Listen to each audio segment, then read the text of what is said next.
അൽഹംദുലില്ലാഹി റബ്ബിൽ ആലമീൻ. അസ്സലാത്തു വസ്സലാമു അലാ റസൂലില്ലാ വഅലാ ആലിഹി വസഹബിഹി അജ്മഈൻ. അമ്മാ ബഅദ്. ആദരണീയനായ ഈ സെഷൻ്റെ മോഡറേറ്റർ അടക്കം ഒരുപാട് ബഹുമാന്യ വ്യക്തിത്വങ്ങൾ വേദിയിലുണ്ട്. സദസ്സിലും ഉള്ള സഹോദരി സഹോദരന്മാരെ അസ്സലാമു അലൈക്കും വറഹ്മത്തുള്ളാഹി. നമുക്കറിയാം, ജാമിയ ബുസ്താൻ്റെ നേതൃത്വത്തിൽ നടക്കുന്ന 8 ദിവസത്തോളം നീണ്ടു നിൽക്കുന്ന ഈ പരിപാടിയുടെ ഒരു പ്രധാനപ്പെട്ട സെഷനിലാണ് നാം സമ്മേളിച്ചിട്ടുള്ളത്. മോഡറേറ്ററുടെ പ്രഭാഷണം നമ്മൾ ശ്രവിച്ചു കഴിഞ്ഞു. നമ്മളിവിടെ ചർച്ച ചെയ്യപ്പെടുന്ന വിഷയത്തിൻ്റെ പ്രാധാന്യം വളരെ കൃത്യമായി തന്നെ ഇവിടെ പറഞ്ഞു കഴിഞ്ഞു.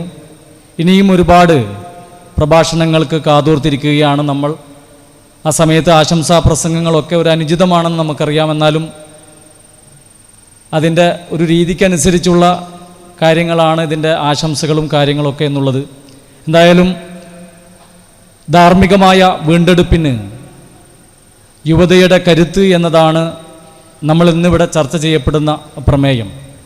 നമുക്കെല്ലാവർക്കും അറിയാം, നേരത്തെ പ്രഭാഷണങ്ങളിലൊക്കെ സൂചിപ്പിച്ചതുപോലെ ധാർമ്മികമായ മൂല്യങ്ങൾ നഷ്ടപ്പെട്ടുകൊണ്ടിരിക്കുന്ന ഒരു സാഹചര്യത്തിലാണ്, ഒരു വർത്തമാന കാലഘട്ടത്തിലാണ് നമ്മൾ ജീവിച്ചു പോയിക്കൊണ്ടിരിക്കുന്നത്. നഷ്ടപ്പെട്ടു പോയിക്കൊണ്ടിരിക്കുന്ന ഈ ധാർമ്മിക മൂല്യങ്ങളെ തിരിച്ചു പിടിക്കുന്നതിന് വേണ്ടിയുള്ള ചർച്ചകളാണ്, അത് ഏത് രീതിയിൽ അത് പ്രാവർത്തികമാക്കണം എന്നതിനെക്കുറിച്ചുള്ള ചർച്ചകളാണ് നമ്മൾ ഇത്തരം പരിപാടിയിലൂടെ ഉദ്ദേശിക്കുന്നത്.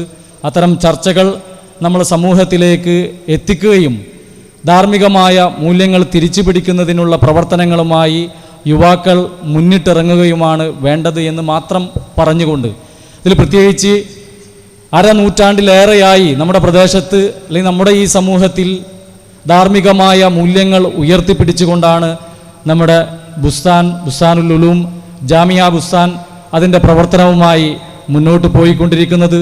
ഇനിയുള്ള കാലങ്ങളും വരാനിരിക്കുന്ന കാലങ്ങളും ഇത്തരത്തിൽ ധാർമ്മികമായ മൂല്യങ്ങൾ നമ്മുടെ സമൂഹത്തിൽ ഉയർത്തിപ്പിടിക്കാൻ കഴിയുന്ന രീതിയിൽ നമ്മുടെ ജാമിയ ബുസ്താൻ വളരട്ടെ എന്നും അതിനുള്ള ചർച്ചകൾക്ക് തുടക്കമാവട്ടെ എന്നും ആത്മാർത്ഥമായി ആശംസിച്ചുകൊണ്ട് വാക്കുകൾ ഉപസംഹരിക്കുന്നു. വ ആഖിറു ദഅവാനാ അൽഹംദുലില്ലാഹി റബ്ബിൽ ആലമീൻ. അസ്സലാമു അലൈക്കും വറഹ്മത്തുള്ളാഹി.